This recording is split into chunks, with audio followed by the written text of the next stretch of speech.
Happy Friday, mamas. Welcome back to another episode of the Knit and Tell Friday series here on the Knitting Mamas podcast, where we share a knitting tip every week, as well as some current reads and current knitting projects that are going on here. So let's dive in. Welcome to the Knitting Mamas podcast.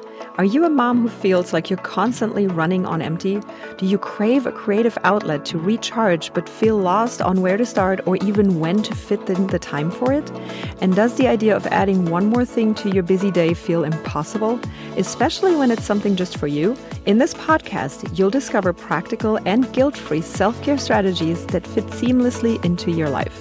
I'll help you break free from the constant comparison and overwhelm that social media often brings, empowering you to pick up your knitting needles instead of your phone and embrace moments of rest, creativity, and mindfulness. My mission is to help you get more rest and feel less stressed through mindful knitting, simple mindset shifts, and creating a morning routine that actually works for you without the guilt. It's time to ditch the endless scroll on social media and focus on what truly matters, your well-being. Hi, I'm Nadine, a mom, wife, and passionate knitter. I have learned the hard way that chasing perfection and comparing myself to others online only leads to burnout. I spent years trying to do it all, only to realize that taking care of myself was in fact the key to showing up as my best self for my family. I finally let go of the pressure to be perfect, embraced progress over perfection, and created simple routines that actually work. Along the way, I found peace and joy in the cozy, calming rhythm of knitting. Now I'm excited to share these practical tips and habits with you so that you can reclaim your time, recharge, and rediscover the things that bring you happiness. So, if you're ready to take control of your stress, ditch social media comparison, rekindle your creativity, and recharge with a hobby you love, this podcast will guide you every step of the way. Take a deep breath, grab your knitting needles, and let's start creating a life with less stress and more joy, one stitch at a time. Welcome back to this Friday fun Knit and Tell Friday. Today I have a super fun tip for you that I have learned in a project that I knitted last year. And ever since I have sort of kept using it, even though it doesn't necessarily say it in the pattern. And it is creating a really neat edge on the side of your knitting project. So whether that's a scarf where you can actually see the edge and you want it to be neat looking because of that, or if it's something that you have to later on stitch together and you have to seam it together and you won't necessarily see the edge of it, but it makes the seaming process easier too when the edge is really neat and when you can have, a certain pattern, so to speak, on the edge of your knitting or on the edge of your fabric that you created, so that you then have an easier time seaming them together, which a lot of people don't like seaming. I do, actually. I don't mind it because, seaming, not as much as I enjoy weaving in the ends, which a lot of people actually hate. For me, it's a mindful, I guess it's sort of a mindful, but also mindless thing to do, which sounds funny, but what I mean by that is it can be mindful in a way that you can think about other things. It can be this thing that you just do while you using, your mind intentionally, therefore mindful, and mindless because you don't really have to think about it. So it just gives you something to do with your hands that is super easy to do. So you don't have to count, you don't have to look at a pattern. That's why I love weaving in ends, but that's not at all what we're talking about today. So excuse me for, veering off here. But what I want to talk about is how do you create that neat edge that looks the same every time you knit and that is easily to incorporate into any pattern that you are creating. Usually it's pretty easy. I've been able to actually do this with every pattern ever since I first learned it.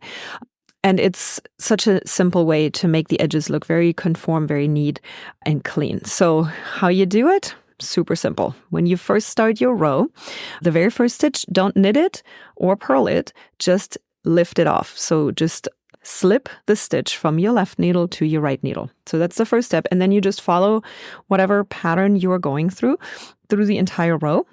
When you get to the very last stitch, instead of whatever the pattern is telling you, usually you knit or you purl, always purl the last stitch. And then you turn it back around and you start by slipping the first stitch, go way back to the end of the row, and then purl your last stitch.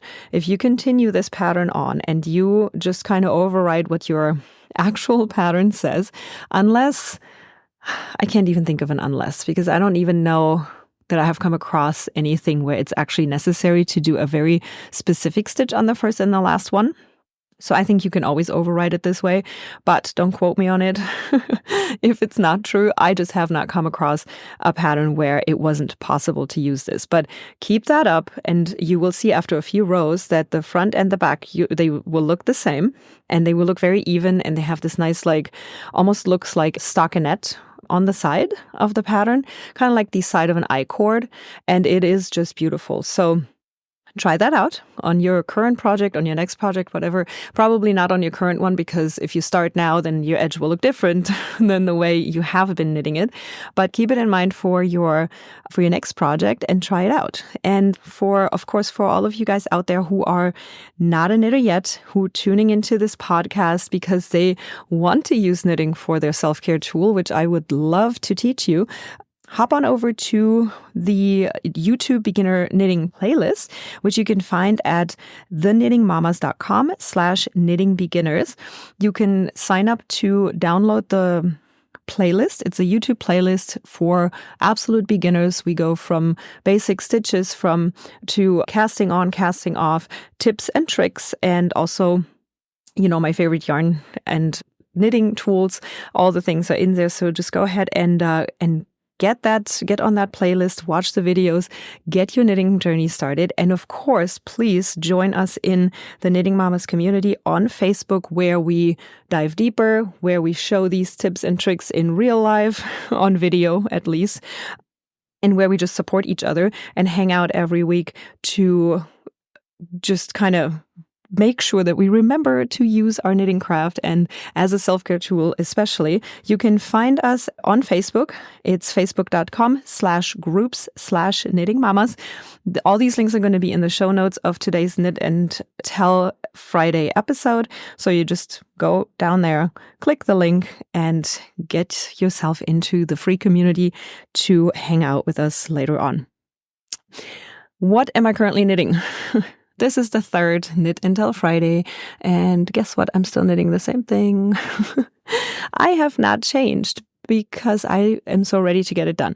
But as I mentioned in the past, the triangle shawl that I mentioned last time, the time before, still in the middle of it, not in the middle, almost at the end. But the stitches, there's so many stitches now, it just takes a little while to do. So I've been working really hard on it, and I think I have probably about 10 rows left, times 200 some stitches, so that's a couple thousand stitches still. I will report back, and hopefully by next Knit and Tell Friday, I can report that I'm complete. But I just actually did a live video a couple days ago in the Knitting Mamas Facebook community, and I showed what the triangle scarf actually looks like. So if you want to get in there and just have a look at that, I also posted a picture so that you can really see it. It is coming out really lovely, and I'm very excited to almost have it ready. And hopefully by the time the fall weather comes around, I can actually wear it. I would also love to hear what you are currently working on. So if you have started a project, maybe you've started a fall project, which by the way, really soon on an upcoming episode, we are going to talk about some fall projects that you can get into this season. And I'm so excited to share those. But come into the Knitting Mamas community and show what you're working on. We would love to have you there. We would love to see what you're working on, what kind of yarn you're using, or if you haven't started anything because you're just like, I don't know where to begin, go ahead and grab your YouTube beginners playlist, come into the Knitting Mamas community and hang out with us, and we're there to help you get started. All right, so last but not least on this Friday, I do want to talk about really quickly the book that I just started. I mentioned it last week. It's called The Woman in the Window. I don't remember the author. I love reading on my Kindle, so it's not here with me right now. But I did link it up last week, so I'm going to link it up again today. I have to admit that it took me a little second to get into it, but only because the writing style is a little bit different. Not bad, just different. And I'm starting to kind of get used to it. So far, so good. But again, a little beginning stumbling, if you will, jumping right in. Some books just kind of, my best friend, she always says, the book reads like butter. So super easy to get into. This is definitely not one of them, at least not for me. But that does not to say that the book is bad. But I will keep you posted on what I think. Usually I'm pretty fast with novels, but this one might actually take me a tad longer. It's also telling me that it takes me about 10 and a half hours to read it on my Kindle. So that's unusually long. But again, I will keep you up. Would love to hear what you're currently reading. If you're a reader, once again, come into our community. Let's hang out there and let's deepen this conversation. And I hope you guys are having a wonderful Friday and happy weekend.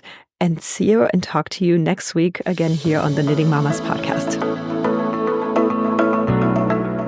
Thanks so much for hanging out with me on today's episode.